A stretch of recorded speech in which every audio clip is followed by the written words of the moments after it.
6 months have passed since that Thursday evening, yet the chill of that private dining room still lingers in my bones. You think you know the people you bleed for. You think that carrying a child, funding her life and forgiving her trespasses buys you at the very least a peaceful old age. I was 68, a man who had already endured the heaviest blow life could deliver when it took my Marianne. But I was terribly blind. I didn't realize the daughter I raised was sitting across the table, silently calculating the exchange rate of my life for $68 million. Marianne was my anchor. When Hartwell Marsh Logistics was nothing more than a leaking warehouse in Charlotte and a single rattling delivery truck, she was the one who kept the ledger and my sanity intact. I remember coming home, clothes reeking of diesel and cheap coffee, carrying the weight of rejected loan applications. The banks scoffed at us. The drivers walked out on us. But Marianne never blinked. We built our empire on sleepless nights, unyielding stubbornness, and a promise that our family would never know the sting of poverty. By the time I signed the final papers, that single truck had multiplied into a massive refrigerated fleet crossing state lines. The buyout from a Dutch conglomerate was finalized at $82 million. After the lawyers and Uncle Sam took their cuts, I was left with a personal fortune of nearly $68 million. My executives popped champagne, my advisors patted my back. But standing in that glass boardroom, I felt completely hollow. Marianne had passed away from ovarian cancer 18 months prior.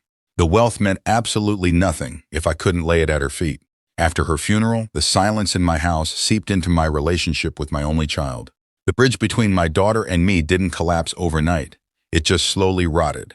We maintained the polite fiction of a family, hollow birthday texts, forced holiday dinners, careful conversations where nobody said what they actually felt.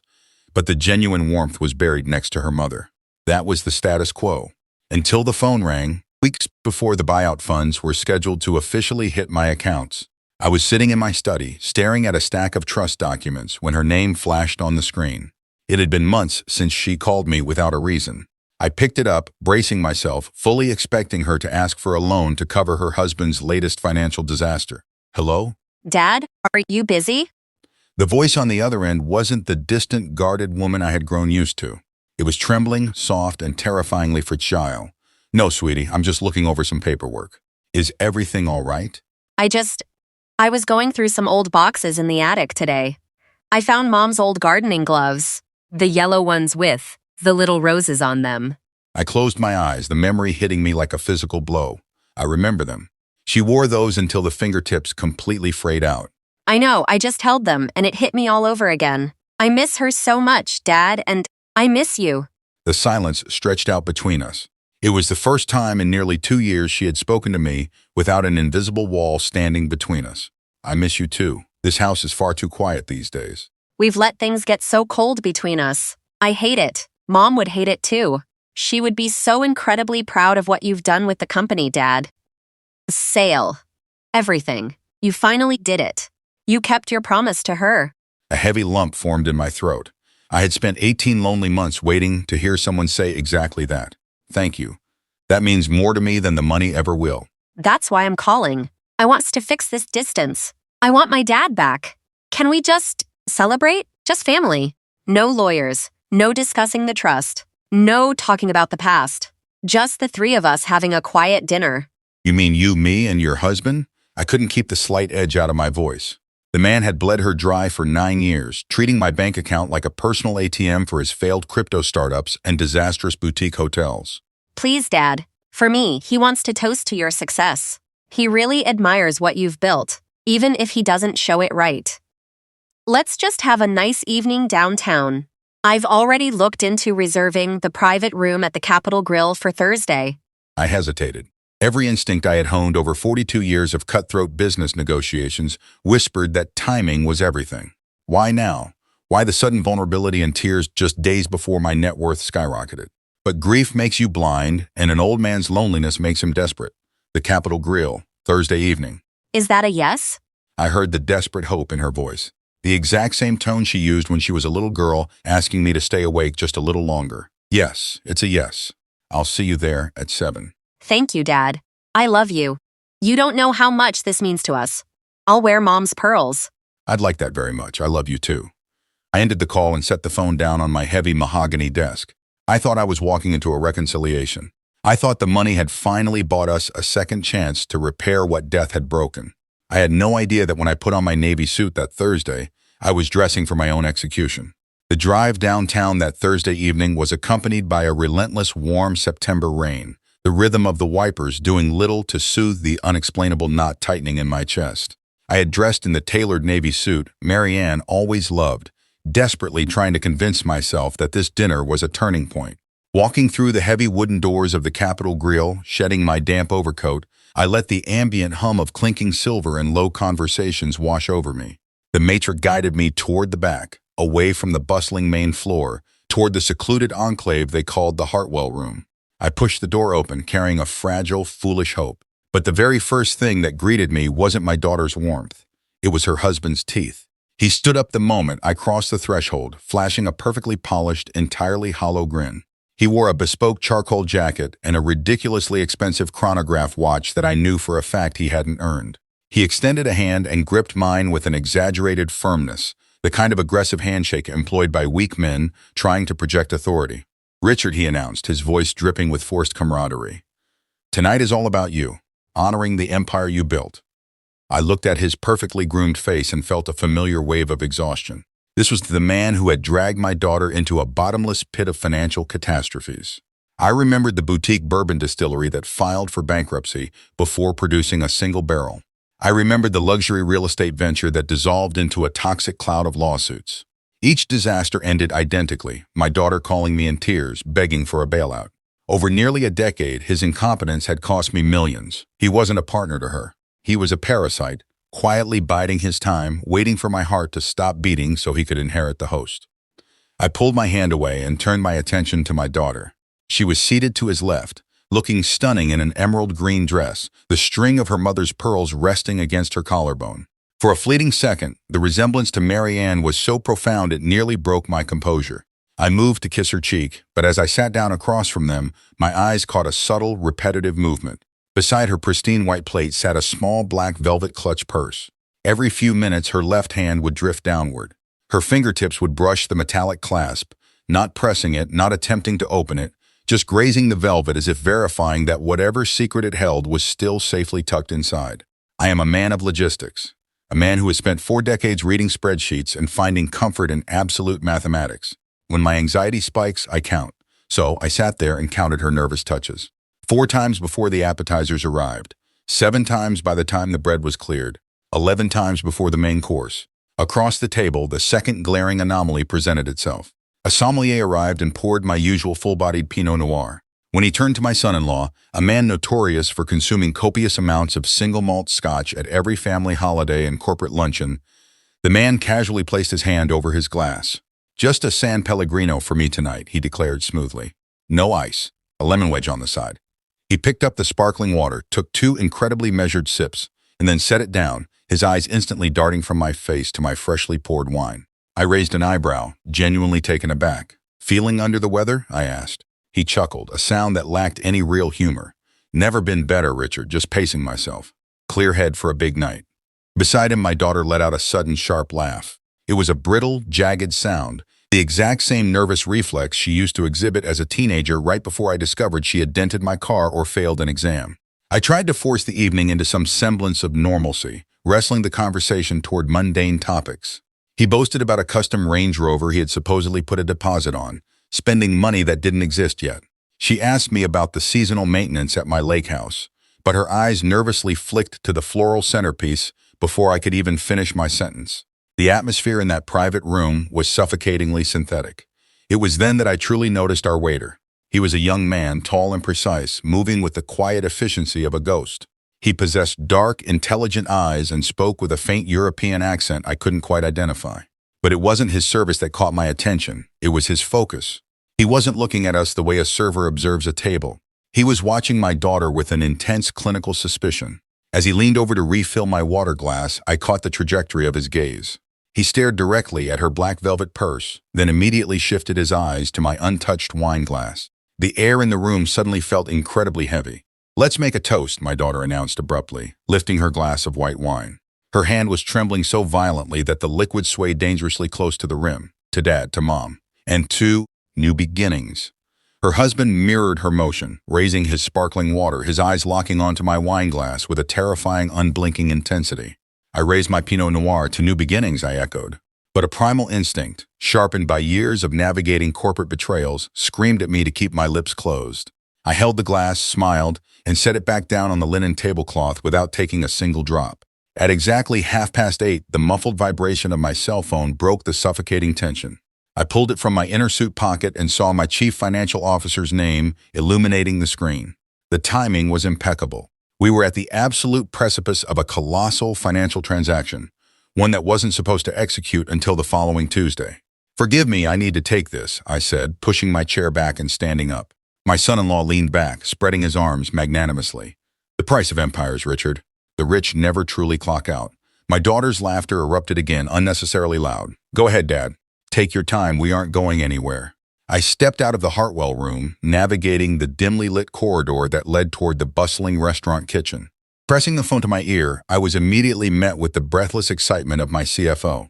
"Richard, it's done," he practically shouted over the line. "The buyers pushed the timeline forward. The wire just cleared the clearinghouse. The money is officially sitting in your accounts." I leaned back against the cool, flocked wallpaper of the hallway, closing my eyes. 4 decades of sacrifice weekends, missed anniversaries, ruthless negotiations, and suffocating stress had just materialized into a digital string of zeros. $68 million. He rattled off a checklist of pending legal paperwork and tax escrow schedules, but my mind drifted entirely. All I could see was Marianne's face, wishing desperately that she was standing next to me to hear the news. When the call finally concluded, I slipped the phone back into my pocket and took a deep, grounding breath, preparing to return to the den of vipers I now realized my family had become. As I opened my eyes, a shadow detached itself from the alcove near the kitchen doors. It was the young, dark-eyed waiter. He was clutching an empty silver serving tray against his chest like a shield. He took 2 hurried steps past me, froze in his tracks, and then whipped his head around to check the corridor. His face had lost all its color. The meticulous, professional demeanor he had displayed inside the dining room was entirely gone, replaced by raw, unadulterated terror. He closed the distance between us, his voice dropping to a frantic, barely audible whisper. "Sir," he stammered, his accent thickening with panic, "I am so sorry. I know this violates every rule, and it is not my place." I frowned, my corporate instincts immediately shifting into crisis mode. "What is it, son? Speak plainly." The young man swallowed hard, his Adam's apple bobbing nervously. "Please, sir, whatever I say, you must not react. You must not shout." My stomach plummeted, the cold dread instantly returning. React to what? The waiter leaned in, his eyes wide with horror, darting frantically toward the door of my private dining room. "While you were out here on the phone, your daughter opened her black purse. She took out a small folded paper packet. She waited until her husband leaned forward to block the view of the doorway, and then she poured a white powder into your wine. She stirred it in with her bare finger, hiding her hand beneath her dinner napkin. The hallway around me seemed to tilt on its axis. The ambient noise of the restaurant completely vanished, leaving only a deafening ringing in my ears. I stared at him, desperately searching his youthful face for any sign of a cruel joke, a misunderstanding, a trick of the light. I found absolutely nothing but genuine, agonizing sincerity. "Are you absolutely certain about what you saw?" I rasped, my voice barely recognizable. He nodded fiercely. "I watched from the service station, sir. I saw the powder dissolve. The only reason I am risking my job to tell you this is because my uncle was killed in exactly this manner back in my home country. If I let you walk back into that room and drink from that glass, I will have your blood on my hands for the rest of my life." For several agonizing seconds, I stood completely paralyzed in that dimly lit corridor, the young waiter's horrific words echoing endlessly in the space between my ears. A violent war instantly erupted within my own mind. Half of my soul, the father who had taught that little girl how to ride her first bicycle, the man who had dried her tears after her first teenage heartbreak, the protector who had spent nearly 4 decades trying to shield her from the cruelties of the world, screamed in absolute denial. The very concept that my only child could sit a few feet away, wearing her deceased mother's pearls, and casually slip a lethal substance into my beverage was a monstrosity my brain simply refused to process. Every parental instinct I possessed demanded that I storm back into the Hartwell room, seize the wine glass, smash it against the wall, and demand an explanation. But then the other half of my mind took over, the cold, analytical businessman. The survivor who had navigated 42 years of corporate espionage, ruthless competitors, broken contracts, and vicious lawsuits. That part of me understood a fundamental chilling truth. If I confronted them without absolute proof, and the waiter was somehow mistaken, I would irreparably destroy whatever fragile fragments remained of my relationship with my daughter. But if this stranger was telling the truth, I was standing at ground zero of an assassination plot. I stared deeply into the young man's dark eyes, searching for any flicker of deceit, any hint of a cruel prank or a desire for attention. There was nothing but raw, unfiltered terror. He was shivering. That was enough for me. "I need your help," I whispered, my voice miraculously steady despite the fact that my hands were shaking. "Anything, sir," he replied instantly. I quickly mapped out the geometry of the dining room in my head. "In exactly 3 minutes, I need you to create a massive distraction. Drop a tray, shatter some plates, make a chaotic scene right next to our table. I need every single eye in that room looking away from my place setting for exactly 3 seconds." The waiter blinked, his mind racing to catch up, and then his eyes widened as the sheer gravity of my request dawned on him. "You are going to switch the glasses," he breathed. "Yes," I confirmed. He didn't hesitate or question the morality of it. He gave a single sharp nod, turned on his heel, and vanished through the swinging doors of the kitchen. Left alone in the hallway, I took a moment to command my wildly beating heart to slow down. The puzzle pieces I had blindly ignored all evening were suddenly snapping together with terrifying clarity. The bizarre timing of her emotional phone call, the sudden insistence on a private, unrecorded dinner, the way her husband, a notorious heavy drinker, had strictly limited himself to sparkling water, the obsessive, nervous tapping of her fingers against that black velvet purse. I wasn't shaking from fear anymore. I was shaking from a profound, apocalyptic heartbreak. I smoothed the lapels of my navy suit, arranged my face into a mask of joyful ignorance, and pushed the door open. My daughter immediately looked up, a bright, manufactured smile stretching across her face. "Is everything okay, Dad?" she asked sweetly. "Everything is perfectly fine," I replied smoothly, taking my seat. I looked directly at my son-in-law. "Actually, it's better than fine." That was my CFO. The European buyers pushed the timeline. The wire transfer cleared an hour ago. The $68 million is officially sitting in my accounts. For a fraction of a second, the mask slipped. The sheer predatory greed that flashed across my son-in-law's face was so visceral it practically radiated heat. His eyes widened, his pupils dilating with the euphoric realization that his ultimate payday had arrived. My daughter reached across the table and squeezed my hand. "I am so incredibly happy for you, Dad," she lied. Her palm was entirely slick with cold sweat. She was terrified. The agonizing countdown commenced. I engaged in hollow, meaningless chatter about investment portfolios and real estate taxes. My peripheral vision locked onto the doorway. Then it happened. The young waiter emerged, balancing a massive silver tray laden with elaborate, expensive desserts. He took 3 brisk steps toward our table, purposefully hooked the toe of his polished shoe behind the leg of an empty chair, and violently pitched forward. The crash was spectacular. Porcelain plates shattered against the hardwood floor like a detonated bomb. A heavy ramekin of molten chocolate lava cake launched through the air, splattering directly across the lapel of my son-in-law's pristine charcoal suit. Patrons at neighboring tables gasped and jumped from their seats. My daughter let out a startled shriek, covering her face. For one perfectly orchestrated second, every single person in the Hartwell room was looking at the floor. I did not hesitate. In a single fluid motion born of absolute desperation, my right hand slid my poisoned Pinot Noir across the linen directly in front of my daughter, while my left hand simultaneously dragged her identical, untainted glass of white wine over to my side. It took less than a second, smooth, completely silent, and entirely invisible. By the time my son-in-law cursed and my daughter lowered her hands, I was sitting perfectly still, my hands resting innocently on my lap. The glasses appeared completely untouched. The trap had been effectively reversed. Now all that remained was to sit in silence and see who would willingly walk into it. The waiter immediately launched into a frantic, Oscar-worthy performance of apologies, dropping to his knees to collect the jagged shards of porcelain. My son-in-law snatched his linen napkin, violently scrubbing at the dark chocolate staining his jacket. "Unbelievable," he hissed, his face flushing with genuine anger. "They hire absolute incompetence." But beneath his visible irritation, I detected a sinister undercurrent of impatience. The waiter's theatrical disaster had interrupted his meticulously calculated timeline of my death. Once the mess was hastily cleared by a team of busboys and the waiter retreated, the suffocating tension descended upon the table once more. Without a moment's hesitation, my daughter reached out and wrapped her fingers around the stem of the wrong wine glass. My wine glass, the one she firmly believed contained nothing but a harmless vintage. For one agonizing, breath-stopping second, I prayed to a God I hadn't spoken to since Mary Ann died. I prayed she would set it down. I prayed she would suddenly feel guilty, that she would deliberately knock it over, that fate would intervene and offer her one final, saving grace. Instead, she lifted the glass, met my eyes, and offered a weak, trembling smile. "To Mom," she whispered. "To new beginnings." She brought the rim to her lips and took a long, deep swallow. Then she took another. My stomach violently twisted into knots. No matter what heinous act she had plotted, no matter the betrayal, she was still my flesh and blood.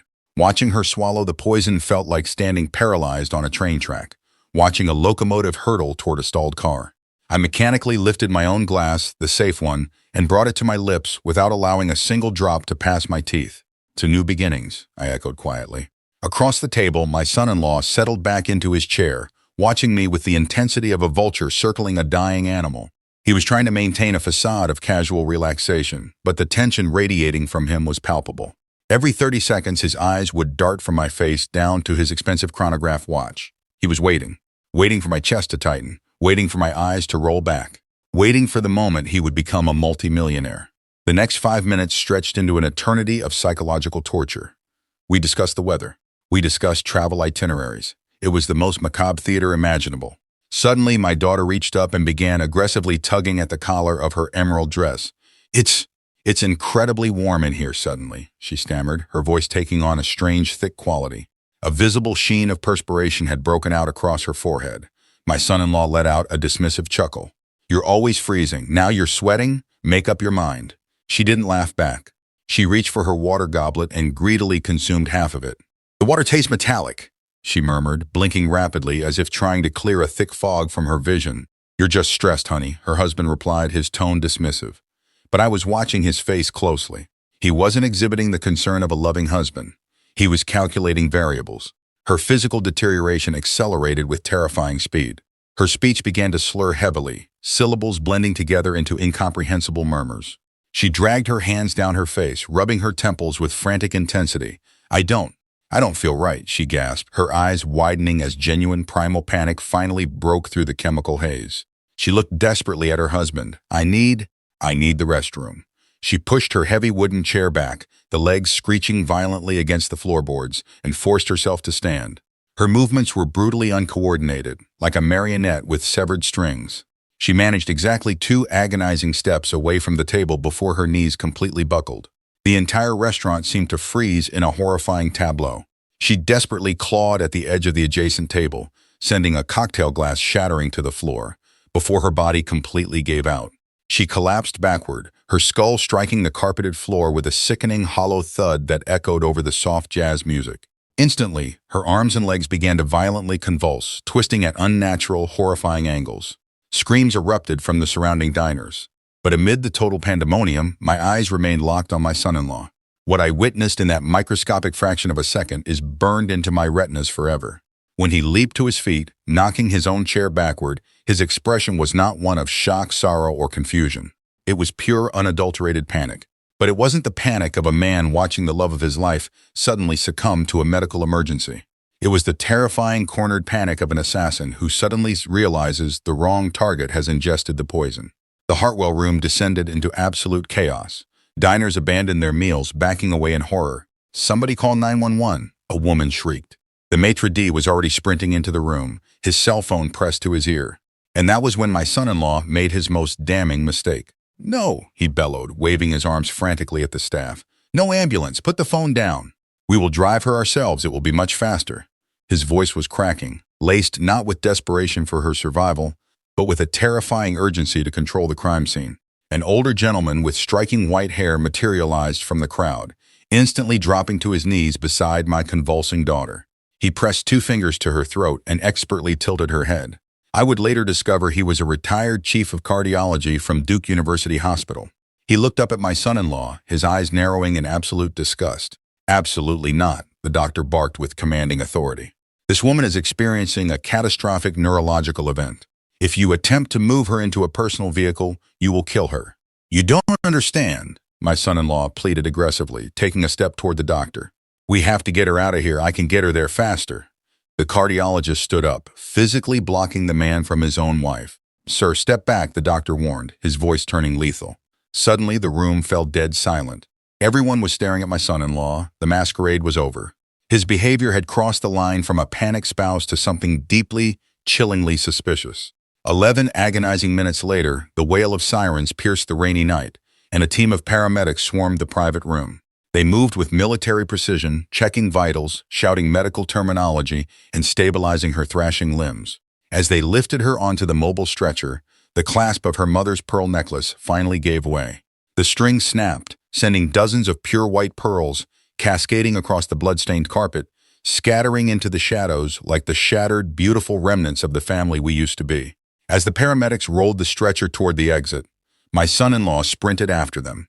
"I'm riding in the back with her," he demanded, trying to grab the doors of the ambulance. A burly paramedic put a firm hand on his chest, shoving him backward. "Protocol says one family member only, sir. We need space to work." Before he could argue, I stepped out into the pouring rain and leveled a gaze at him that carried the weight of 42 years of ruthless authority. "Our father," I stated coldly. I climbed into the back of the flashing ambulance. As the heavy metal doors slammed shut, I looked through the rain-streaked glass. My son-in-law was left standing alone on the wet pavement, his face pale and twisted in sheer terror, watching his $68 million prize, and his freedom disappear into the dark. The emergency room was a sterile blur of harsh fluorescent lights, the chaotic squeak of rubber soles against linoleum, and a relentless barrage of unanswered questions. They had rushed my daughter through a set of heavy metallic double doors the moment we arrived, leaving me stranded in a waiting area that felt infinitely colder than the bitter September rain outside. Just 2 hours earlier, I had been standing in my study, reflecting on the crowning achievement of my professional life, celebrating the sale of my company. Now I was staring at a faded anatomical poster on a hospital wall, suffocating under the agonizing possibility that my only child might not survive until sunrise. Across the room, my son-in-law was putting on the performance of a lifetime. To the triage nurses and passing orderlies, he looked like the picture of a devastated husband. He paced the length of the waiting room, running his hands frantically through his hair, his voice trembling every time he stopped a staff member to beg for an update. But I was no longer a blind, hopeful father. I had seen the mask slip at the restaurant.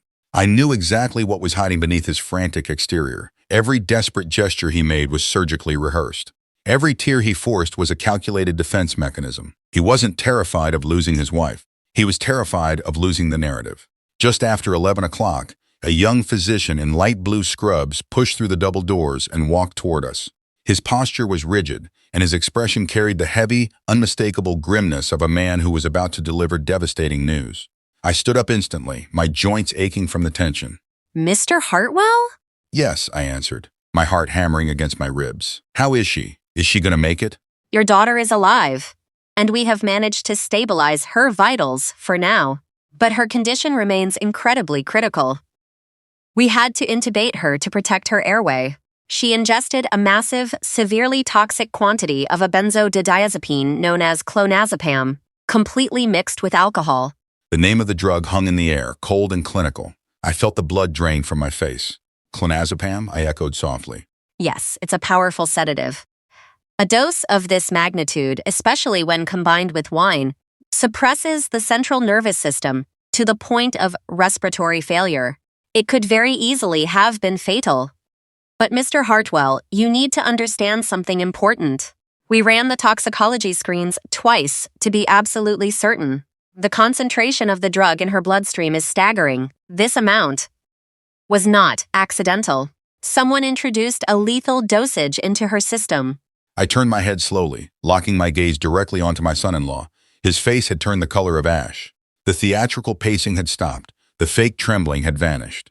For the very first time all evening, he looked genuinely, authentically horrified. Not because his wife had nearly crossed the threshold of death, but because the physician had just confirmed his absolute worst fear. His flawless plan had failed, and a murder investigation was about to begin. The hospital administration adhered to strict protocols regarding suspected poisonings. Within 45 minutes, 2 plainclothes detectives from the Charlotte-Mecklenburg Police Department arrived. They immediately separated everyone involved, isolating my son-in-law in a sterile consultation room down the hall, while a seasoned female detective guided me into an empty administrative office.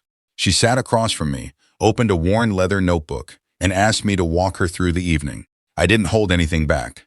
I told her about the sudden, emotional phone call inviting me to dinner. I told her about his refusal to drink alcohol. I detailed the obsessive way my daughter kept touching her black velvet purse. I told her about the courageous young waiter, the white powder, the staged distraction with the shattered dessert plates, and the split-second maneuver where I switched the wine glasses. The detective wrote continuously, her pen scratching loudly against the paper, never interrupting my narrative. When I finally finished, she set her pen down, laced her fingers together, and looked me dead in the eye. Mr. Hartwell, based on everything you have just detailed for me, do you believe someone at that table intended to poison you tonight? I looked through the narrow glass window of the office door, staring down the corridor toward the room where my son-in-law was being held. Yes, I answered, my voice devoid of any hesitation, I do. The speed at which the detectives dismantled his web of lies was breathtaking. While we remained at the hospital, law enforcement dispatched units to the Capitol Grill. They immediately secured the private dining room. They bagged the wine glasses as crucial forensic evidence before the dishwashers could destroy the traces of the powder. They pulled the high-definition security footage from the hallway cameras, and most importantly, they secured an official sworn statement from the young waiter. His timeline, his observations, and his account of the distraction perfectly corroborated every single detail I had provided. At midnight, the detectives returned to the hospital waiting area. Their entire demeanor had shifted. They no longer walked like investigators searching for elusive answers. They walked like predators who had successfully cornered their prey. The female detective bypassed me entirely and marched straight up to my son-in-law. Sir, I am going to need you to stand up. We would like you to come with us to the precinct right now. He bristled, immediately throwing his hands up in a defensive posture. Why? I already answered all of your questions. My wife is lying in a hospital bed in critical condition. And you want me to leave? The detective didn't flinch. Her voice was ice cold. We have additional questions regarding the events that took place at the restaurant. You need to come with us, sir. Now. The carefully constructed facade completely shattered. His voice grew uncomfortably loud, echoing off the tile walls. He began aggressively accusing the police of misunderstanding a tragic accident. He demanded his lawyer. He ranted about his rights. And then, blinded by his own frantic arrogance, he made the ultimate unforgivable mistake. This is absolutely ridiculous. You are harassing an innocent man. She wasn't supposed to. The words slipped out of his mouth before his brain could hit the brakes. The entire hospital corridor plunged into a deafening, terrifying silence. Even he seemed entirely paralyzed by the catastrophic slip of his own tongue. The detective tilted her head, her eyes narrowing into dangerous slits. Wasn't supposed to what, sir? Drink the wine? He froze. For 10 excruciating seconds, absolutely nobody moved. Then the detective gave a subtle nod to her partner. The metallic, authoritative ratcheting sound of handcuffs echoing through the ward was the sweetest sound I had ever heard. As they forcefully pinned his arms behind his back and read him his Miranda rights, he stopped resisting.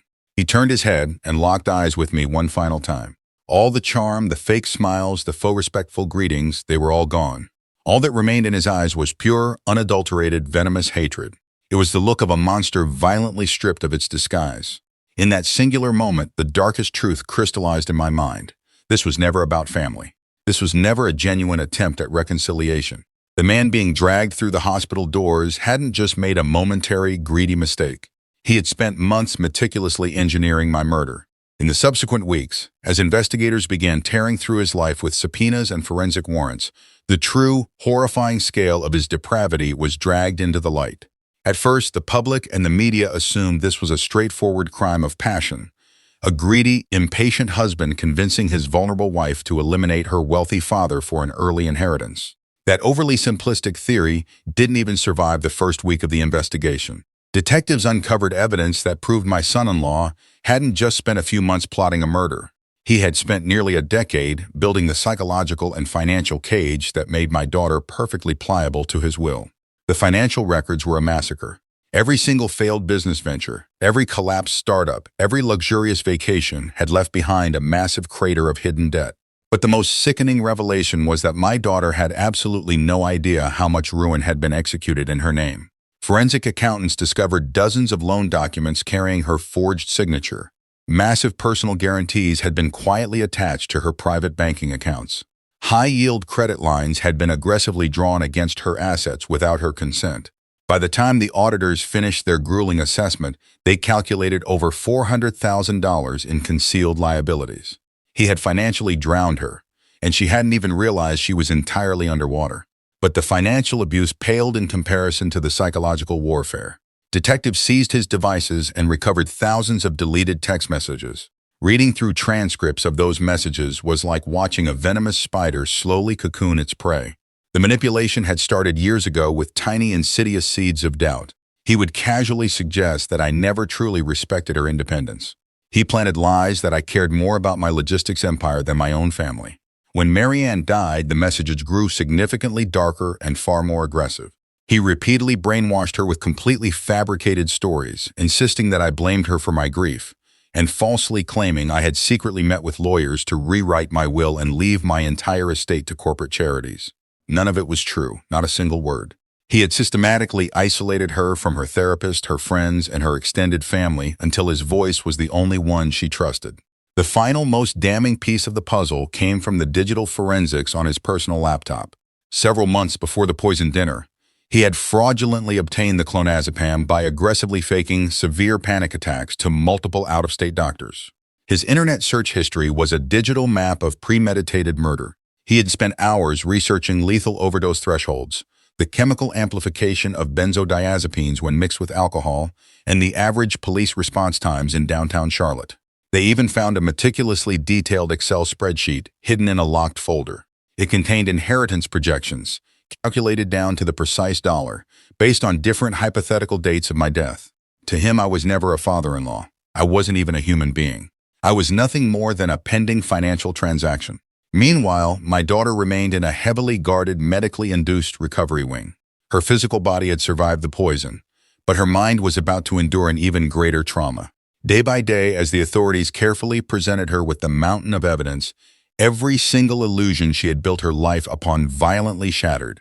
The loving husband she had defended for years, the future she had envisioned, the marriage she had sacrificed her family for, it had all been a meticulously engineered fraud. And as the district attorney drafted the formal indictments, the ultimate question hung heavy over the entire case. When she fully grasped the absolute monster her husband truly was, would she sink with him? Or would she find the courage to help destroy the man who had turned her into a weapon against her own father? 3 agonizing months after that fateful evening at the Capitol Grill, the criminal proceedings officially commenced. By the time the trial dates were set, the story had metastasized into a massive media spectacle across North Carolina. The local news stations relentlessly looped footage of the restaurant. Financial analysts debated the intricacies of the failed corporate assassination on morning broadcasts, and my phone buzzed incessantly with calls from former business associates. They all wanted to know if the grotesque rumors were true, if my own flesh and blood had actually attempted to execute me for an inheritance. The reality, as it always is with severe psychological abuse, was infinitely more complex than a sensationalized headline. But nuance is the very first casualty when the camera crews arrive. I chose to attend every single day of the hearings.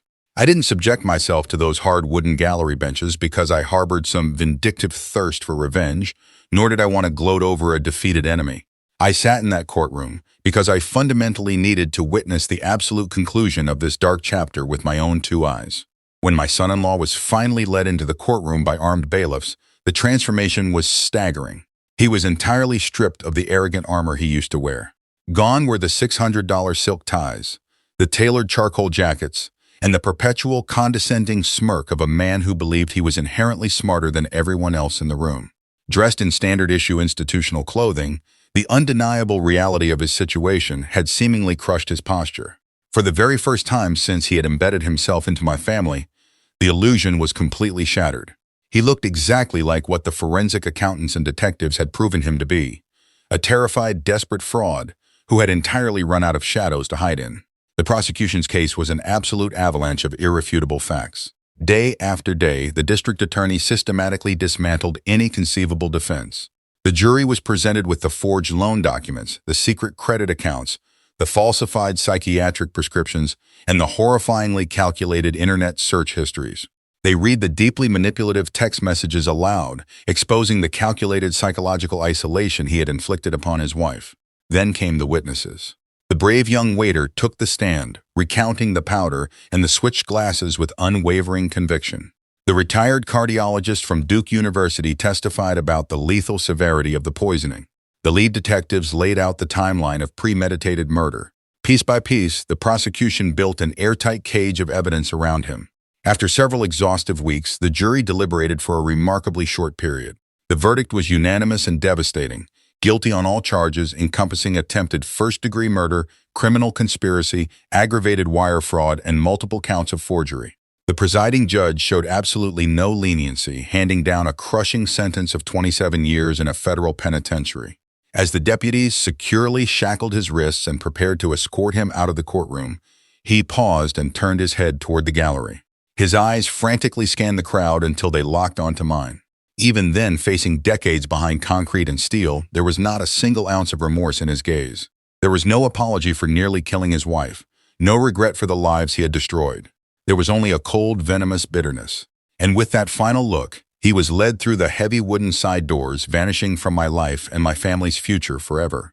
My daughter's legal fate was handled with a vastly different approach. The prosecuting attorneys extensively reviewed the horrific extent of the emotional coercion, the financial ruin executed in her name, and the years of systematic brainwashing she had endured. They also heavily factored in her immediate total cooperation the moment the fog of manipulation lifted and she realized the true monstrosity of her husband's actions. She formally accepted responsibility for her role in the event and entered a highly restrictive plea agreement. The judge suspended her prison sentence, mandating instead that she complete a multi-year, intensely structured psychiatric rehabilitation and behavioral treatment program. The legal system had spared her from a concrete cell, but I knew all too well that the courtroom gavel does not magically erase the profound consequences of our actions. Some psychological wounds continue to bleed long after the legal documents are signed. 6 months into her sentence, I drove up into the Blue Ridge Mountains to visit her at the rehabilitation facility in Asheville. The autumn air was sharp and biting as I walked onto the serene, heavily wooded campus. When she was brought out to the visitation area, the breath caught in my throat. She looked incredibly fragile, stripped of the vibrant, defensive energy she had carried for the last decade. The heavy makeup and designer clothes were gone, replaced by simple, comfortable fabrics and a profound, visible exhaustion. We sat across from each other at a weathered, circular wooden table positioned near a large glass window overlooking the pines. For what felt like an eternity, the silence stretched between us, thick with the ghosts of everything that had happened. Neither of us knew how to begin. Finally, she lowered her gaze to her trembling hands, her voice barely a whisper. She told me that she didn't know who she was anymore. She confessed that every memory she had, every decision she thought was hers, felt tainted by his poison. Hearing my only child vocalize that level of profound, identity-shattering despair hurt infinitely worse than realizing my wine had been poisoned. Because in that moment, gazing at her tear-streaked face, I knew she was finally telling the absolute truth. I reached my hand across the rough wooden table and gently covered her shaking fingers. I looked at her and quietly admitted that I didn't know who I was anymore either. The empire I built was gone, my wife was gone, and the illusion of our perfect family had been violently ripped away. But I told her that perhaps reaching rock bottom is the only place where genuine rebuilding can actually begin. Tears spilled over her eyelashes and fell onto our joined hands. We didn't exchange any miraculous promises of instant forgiveness, nor did we pretend the journey ahead would be anything less than excruciating. But as we sat there in the quiet mountain facility, we both silently acknowledged the hardest truth. The real punishment hadn't been delivered by a judge. The true penalty was waking up every single morning, living with the horrifying memories of what had transpired, and somehow finding the unimaginable strength to keep moving forward. In the aftermath of the trial, the public relentlessly questioned what became of the colossal wealth that had sparked the nightmare. People naturally expect a cinematic resolution. They assume I instantly purchased a fleet of yachts, retreated to a private island in the Caribbean, or drowned my trauma in exotic, reckless spending. The reality is far more somber. When the international buyout officially closed and the dust settled, the $68 million materialized in my bank accounts exactly as projected.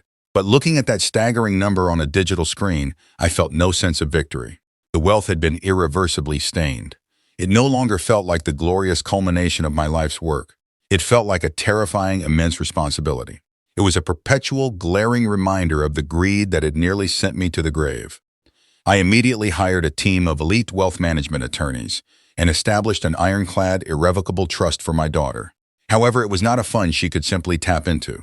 The capital would remain locked entirely out of her reach for a minimum of 10 years. Even then, the funds would only be dispersed if a rigorous panel of independent medical professionals, court-appointed counselors, and fiduciary trustees unanimously agreed that she had completely severed all ties to her abuser and successfully rebuilt her psychological independence. If she failed, or if she ever attempted to contact him again, the entire $68 million would be immediately liquidated and donated to domestic violence organizations dedicated to extracting women from the exact type of coercive, manipulative nightmare that had nearly destroyed her life. Some critics in my social circle whispered that I was being exceptionally cruel.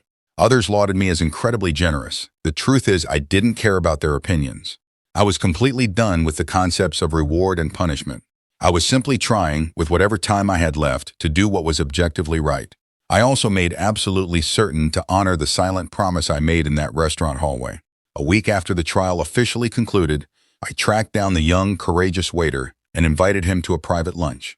I slid a blank piece of paper across the table and asked him to write down exactly what he wanted most in this world. This young man, who had literally held my life in his hands, didn't ask for a luxury sports car. He didn't request a mansion, a massive payout, or a life of idle luxury. With profound humility, he asked if I might be able to help cover the mounting tuition costs for his younger sister's university education, and perhaps assist with the crippling medical debts his mother had accrued back in his home country. Sitting across from him, looking into his earnest eyes, I was struck by a profound realization. Integrity of that magnitude cannot be manufactured, and it certainly cannot be purchased. It is forged in the quiet fires of a lifetime. I didn't just pay off the debts. I fully endowed his sister's entire educational journey. I secured the absolute best private health care available for his mother. And I fully financed a masterclass culinary education for him, providing the seed capital he needed to eventually open the restaurant he had always dreamed of. Distributing that wealth to his family brought me more genuine peace and satisfaction than any lucrative logistics contract I had ever signed in my 42 years of business. Today, the chaotic noise of that life feels like a distant lifetime ago. I am 69 years old, living out my days in quiet solitude at my home beside Lake Norman. My mornings are remarkably simple. I walk out onto the wooden dock with a steaming cup of dark roast coffee, breathing in the crisp air, and simply watch the golden sunlight slowly crawl across the rippling surface of the water. Some days, the ghost of Mary Ann sits beside me, her memory a warm, comforting blanket against the chill. Some days my mind drifts to the rehabilitation center in Asheville, wondering if my daughter is finding her way out of the dark woods. And on other days, I think of a brave young waiter in a crowded restaurant who chose to risk his livelihood to save the life of a complete stranger. Through the crucible of this nightmare, I have etched 3 absolute truths into my soul. First, I learned that wealth does not inherently corrupt or destroy a family. Money is simply an amplifier. It violently strips away the polite fictions and reveals the raw, unfiltered truth that was already festering beneath the surface. Second, I learned that the universe has a strange sense of irony. The people who end up saving your life are very rarely the ones who owe you their loyalty, but rather courageous strangers who owe you absolutely nothing at all. And third, perhaps the most agonizing lesson of all, is that a parent's love does not simply evaporate in the face of profound betrayal. Despite the poison, despite the lies, and despite the courtroom, a fundamental piece of my heart still loves my daughter. It is a terrifying, beautiful, and inescapable burden. I lost the woman who helped me build my world. I lost the idyllic future I had always assumed my family would inherit. I came within mere seconds of losing my own life on the floor of a steakhouse. Yet, despite the unimaginable weight of that grief, the sun continues to crest over the tree line every single morning. The lake water continues to lap against the wooden pilings. The world stubbornly refuses to stop turning, and life, in all its brutal, breathtaking complexity, simply marches on. If surviving this absolute tragedy has taught me one enduring philosophy, it is that overcoming betrayal is never about seeking vengeance or destroying the ones who hurt you. It is about the quiet, radical defiance of refusing to let the darkness write the final chapter of your story. That is precisely why I wake up and keep moving forward. That is why I continue to show up on this dock for every single sunrise. And that is why, despite staring directly into the eyes of absolute malice, I still fundamentally believe that there is infinitely more good in this world than evil.